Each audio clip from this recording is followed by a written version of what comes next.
Namaste, hello all. My name is Deepthi Sundarajan. Welcome to another episode of the Oz Moms Diaries.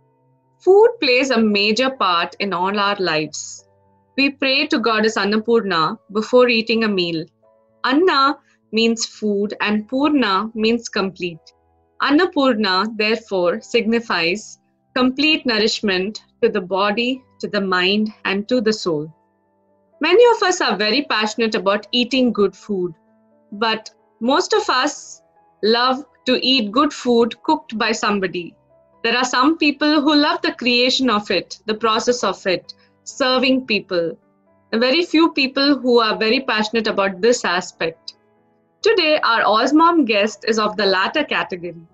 She can whip up a huge Kerala sadhya or a simple Kalyana rasam, an amazing Italian pasta to a black forest cake in a jiffy. A lot of planning and organization goes behind all of this, and she's going to share about it. Not only is she a successful YouTuber with her channel 2D Mom, I'm going to link the channel in the description box below so you can check it out and also make some amazing recipes. And she's also a hands-on mom to her two adorable sons, Dhruv and Daksh. And she has some super cool parenting skills that she's going to share with us today. So let's talk to Shubha and let's get inspired through her life journey.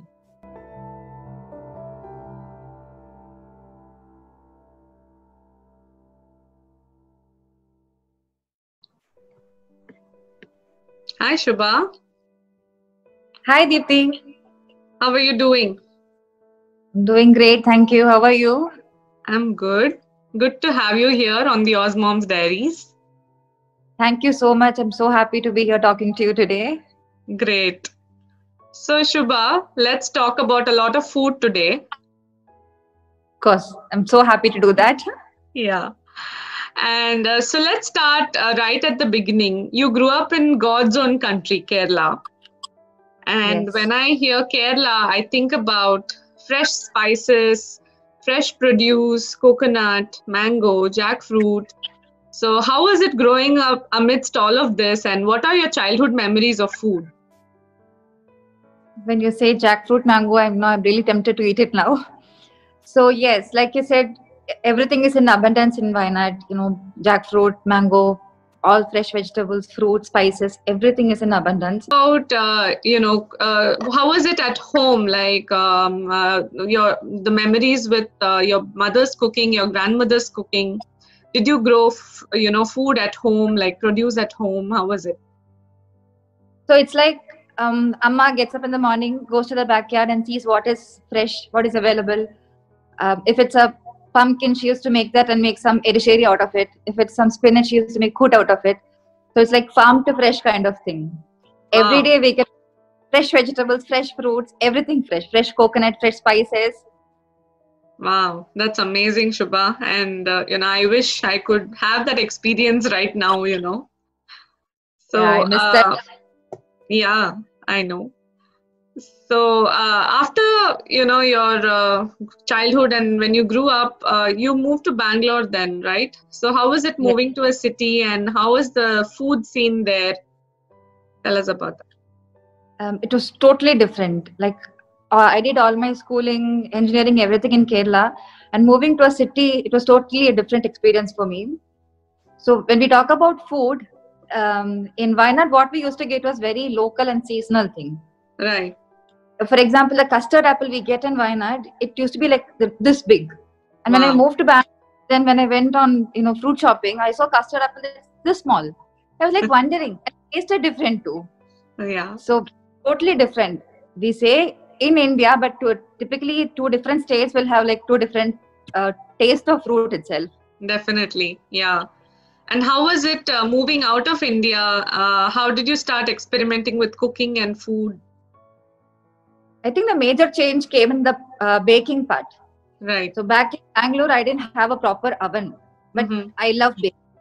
I used to have that old convection type of oven. Okay. And then when husband Vijay, he gifted me with proper cooking range with a proper oven. And then I Nice. started making the basic breads. Okay. And totally fell in love. Like the day-to-day bread that we use, I used to bake it fresh every day. Every evening I bake. In the morning we have breakfast bread. Wow. So, and then I slowly moved on to baking cakes, cupcakes, muffins. Uh-huh. And now every other week I bake a cake now. Wow, amazing. I'm sure your kids are loving it. Of course, now they've become cake eaters now. And lots of fun during this lockdown for them with all the food at home. Yes, definitely. Yeah. So I am a follower of yours, on Instagram, and I love looking at all your posts. Your food pictures are amazing, and I'm sure you would have had a lot of appreciation. A lot of people would have been interested in how you do, especially your son's lunchbox was so colorful. Every lunchbox I would look forward to see what you have packed for him. So is that where you felt that you should take this to the next level?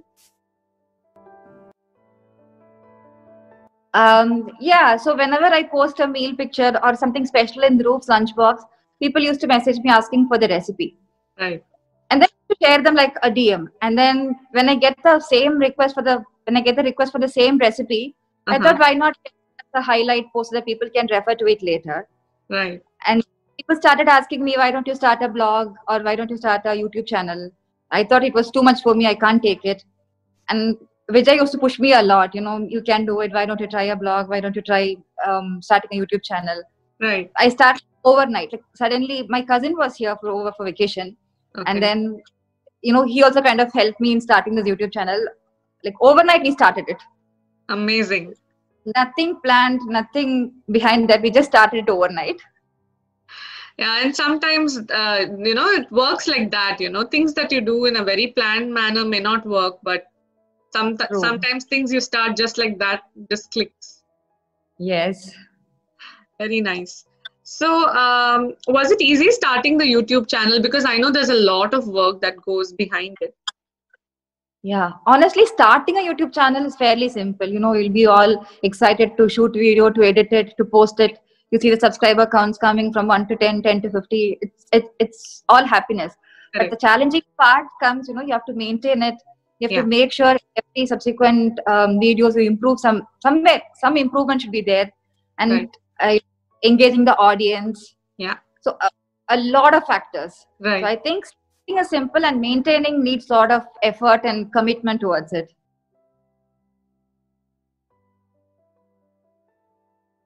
I know that you're a planner because in our past conversations I have taken a lot of tips from you on how to manage with 2 kids, because we were on the same time period, we had 2 kids. So tell us about how you plan your work, or how does planning play a major role in whatever you do? So my life is totally planned. Like I plan weekly menus. I plan, before going to grocery shopping, I plan the weekly menu, and then I buy fruits, vegetables accordingly. I even plan what snack to give, what activities to do with the kids. So my life is totally planned. And I would say that's kind of, balancing out everything. Right.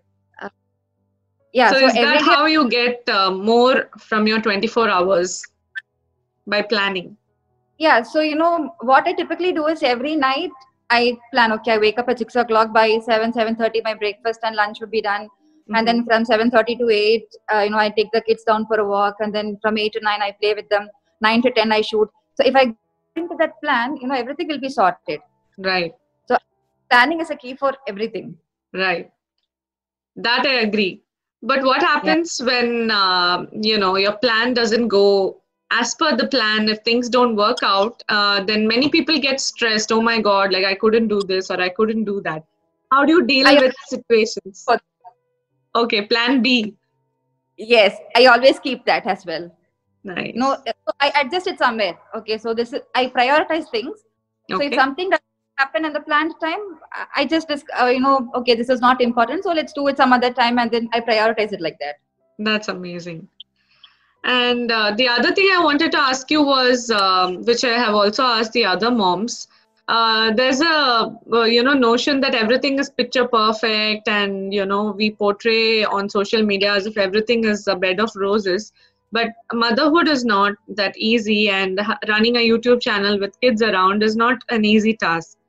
So share some of your lows with us, and how do you deal with those lows? Yes, every day. Like it's not like once in a week I have low. Every day we have lows here. Right. Like I'm sure every mom goes through that. So few things that helps me is I have to be calm first. So if I'm also not in a mental structure to calm the kids, I take some time off. For example, if it is with Dhruv, if he's throwing a tantrum, the easy way to calm him down is give him a book or a puzzle or some Lego blocks. So I give him, I make sure that he's occupied, and then I take some time off, and then I come back and then console him. Okay, I ask, what is your problem? Why were you behaving like that? So, I have a conversation with him going to his level, not be on adult shoes.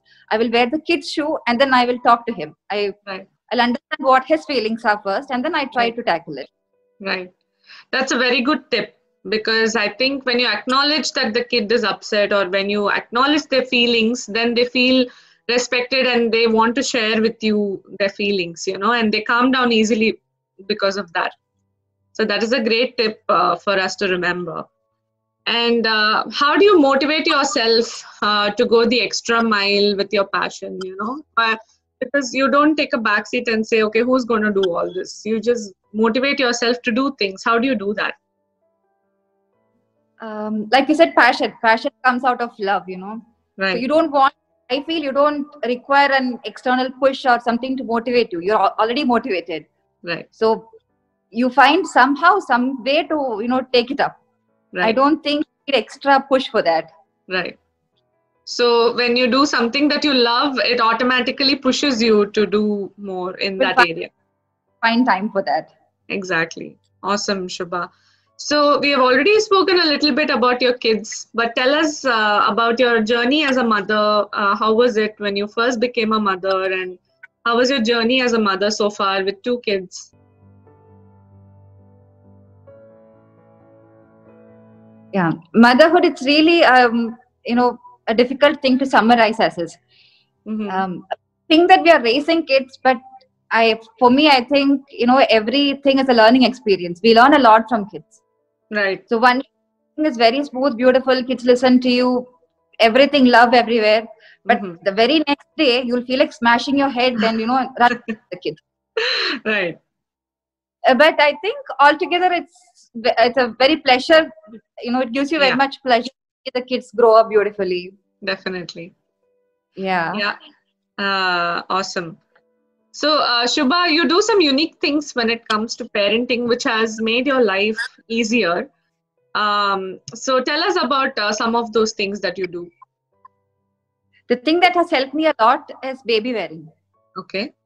Wherever I go, the baby carrier comes first. Whether I take my wallet or mobile or whatever it is, the baby carrier comes first. Right. So, it frees both your hands. Right. Exactly. It's not like you have to hold one baby in the hand, you have to, manage through another hand, like after the second kid. Right. And, do grocery shopping, nothing like that. You just, carry the baby. So the baby is calm. Even if the baby is asleep, the baby sleeps off in the carrier. Right. I could even breastfeed wearing the baby. Right. So I would say baby carrier is the best parenting thing that we ever did. Amazing. And I see that both your kids, you have trained them to eat, feed themselves, right? So that is baby-led weaning, if I'm not wrong. So yes, how did you practice that? Because I know it's very tough to clean up the mess that the baby makes. So how did you push through and make sure you followed that? I think first 3 months after starting solids. So let's say from 6th month to around 9th, 10th month, it is a messy phase. They throw food. They'll be fascinated to see food flying, the spoons flying, the plate flying. Right. So you just have to, say, okay, it's fine. It's for the betterment. He will get over this. It's just a phase. Right. You just have to cut yourself and then clean the mess later. That's a different thing. Show all the vent out all your feelings to your husband or whoever is around, but don't show it on your baby's face. And then you should not get overwhelmed. Oh, my getting angry. Let me make the mother more angry. Then he'll start throwing more things. So when the baby is throwing something, just stay calm. Right. And let the baby explore things. I'm sure none of them will eat at around 6th month or 7th month. They'll just be in the phase of exploration. Right. So just let them explore. Their tummy is so tiny, so whatever they eat, that'll be suffice for the baby. Right. So that's the thing. Right. Trust the baby on how much to eat. So I always, whenever my son is not eating, I just tell myself, if I am not hungry and if someone forces me to eat, how would I feel? It's the same thing with the kids. Right. True. Yeah. So I just let them eat. The messy part is there. I clean. That's our job of a mother. Right. So I let them explore the food, and I encourage them to eat. Another thing is we have to eat with the kid. It's not like give them a plate of food and spoon and ask them to eat. We have to model them. We have to eat in front of them. So they see us using the spoon, they see us using the fork, and then they try to, okay, somebody's doing, let me mirror them. Then they'll try to do the same thing. Correct. Yeah. So that's how it worked for me. Amazing. And I think it's really helpful because then the kids eat by themselves, and when they start growing up, they start enjoying food. So it becomes easier on us also. You don't have to sit and force them to eat. Yeah, Right. first 3 of hard work, and then you're sorted. Right. Awesome. So that brings us to an end of this segment. Before we forget, I also want to ask you, what are, other than, the food part of it, what are some of the other things that you do with your kids? So I know that you encourage them to read, and you do a lot of activities with them. Tell us about that. So reading, I started, I think, around when Dhruv was around 3 months, and right from day one with Daksh, I read a lot of books for them. Right. For the first 2 days, they'll just walk away or they will not be interested. So just keep reading, keep reading, keep reading. They'll be listening at the back of their ears. They will know that, okay, this lady is doing something. And then they will think, okay, let me just give it a try. Let me sit with her. And then that's how the interest develops. Now, Dhruv absolutely loves book. So reading book is one thing. And the activities, I totally rely on Pinterest. Okay. So according to his interest, I think last couple of months he's been interested with animals. Okay. Before it was dinosaur, specific dinosaur, but now he is interested in sea animals. Nice. So according to his interest, I go to Pinterest and then search for activities. I plan it and I make sure I sit with him for that. Right. Amazing. So let's. I asked him to help me in the kitchen. So that's another for me. Yeah. So tell us about that. How did you ease them into the kitchen? And many people think, oh no, it's dangerous. How can I hand my kid a knife? Or how can I make them, it's too hot near the stove to make them make something. But I see that you have your kids cook and help you in the kitchen. So how do you do that? So you have to be like really, really careful with kids in the kitchen. Like you have to be like keeping a hawk's eye on them. Right. To begin with Daksh, what I do, the younger one, what I do is I give him butter knife, cucumber or bananas that can be cut easily. I encourage him to cut, and I give him a lot of vessels, spoons, some dry dals or raisins like that. Then I play with him, like pretend play kind of thing. Right. That's how it works with Dhruv as well. So the sound of the cutleries. Then he kind of developed that interest in him, and then I make them spread bread, jam on the bread, butter on the bread. Right. So, and slowly I moved on to I taught him how to make lemon juice, squeezing the lemon. Slowly I gave him the real knife. Right. I think it's step-by-step thing. You just trust the kid and be with the kid. Don't just leave the kid with a knife or anything. Of course. Yeah. So I think with a little bit of careful precautions, I think anything is possible. Right. And I think they are excited to create something and then get to eat it later, So it's exciting for them to do that. Yes. Yeah. Since he sees cooking and taking videos, he's also interested. He says, okay, let me start a new YouTube channel for me, Big B's Kitchen. I'm going to cook that. How sweet. Let's move on to the third, part of this, which is the rapid fire. So I have a set of questions, fun questions about food and about random things. So let's talk about that. Let's start with your favorite cuisine, world cuisine, other than Indian cuisine. It's Italian. Okay. Appetizer or dessert? What do you like more? Appetizer. Okay. What is your go-to comfort food? Curd rice. Right, Sadam. Yeah. Yeah. Yeah, none of us can live without that. Never. What is your favorite condiment that you have discovered, maybe after moving to Dubai? Something, that you have tried and you liked a lot. Yeah. Varieties of hummus. Like back in Bangalore, it was just chickpea hummus for me. Right. But now I tried like varieties of hummus, like beetroot hummus, mango hummus. Wow. Okay. You live in the land of hummus, so you get to try all that. Right. And what is your favorite leftover recipe? It's kottu paratha. Okay. Can you share with us quickly how we can make it at home? Yeah. So for the veg version, I just cut the chapatis, tear them into pieces, and then fry some onions, tomatoes, whatever spice you want. Or if you have some paneer, I just scramble it and put. And then I add the pieces of chapati, some lemon, and some chopped coriander, and Yummy. that's it. If you like egg, I just scramble it and put. Okay. Sometimes. Okay. That's a yummy recipe. So, Yeah. guys, if you have leftover rotis, then you can make kottu parota at home. What is your favorite kitchen hack? My favorite one is before I boil milk, I always pour some water in the vessel and I swirl it around and then pour milk. So it's easier to clean. The vessel is easy to clean at the end. That's a very good tip. Okay, I'm going to try that from now on. Make the worst chapati ever. I used to make, but now I'm very proud to say that I make the best chapati.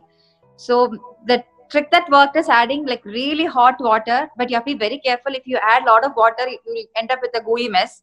So add little by little, like really hot water, and then stir it the fork or spoon, whatever it is. When you see that the dough is coming together and it's warm enough, use your hands to knead. It gives you ultimately soft chapatis. Right. So this trick that Shubha mentioned is up on her channel, 2D Mom. I'm going to share the link in the description box. So do try this. I have tried it myself and you end up with amazing soft chapatis. Okay. And what is your go-to home remedy or like mommy hack when it comes to kids? It's jeera water, cumin water. Okay. So like whenever Dhruv has a tummy pain, he comes to me and says, he will not say he has a tummy pain. He just comes to me, I think I need some jeera water. So he knows that is a hack for everything. Whether it's tummy pain, jeera water is a solution. So how do you make this jeera water? Can you quickly share? I just dry roast the jeera, and when you get that nice flavorful smell, I add water and let it boil once. That's it. Okay. I just strain it and give. Okay, awesome. And finally, what is a word of advice for fellow moms who want to pursue their passion? So if you love something, do it. Let it take whatever it has, but just do it. Give it a shot. And if it's really your passion, you will succeed in doing that. Amazing. Thank you so much, Shubha, for sharing all your amazing tips and tricks. I think this was a very useful session for me, definitely. And I think even the people watching would have learned a lot today. Thank you for talking to us today, Shubha. Have a nice day. Thank you. You too.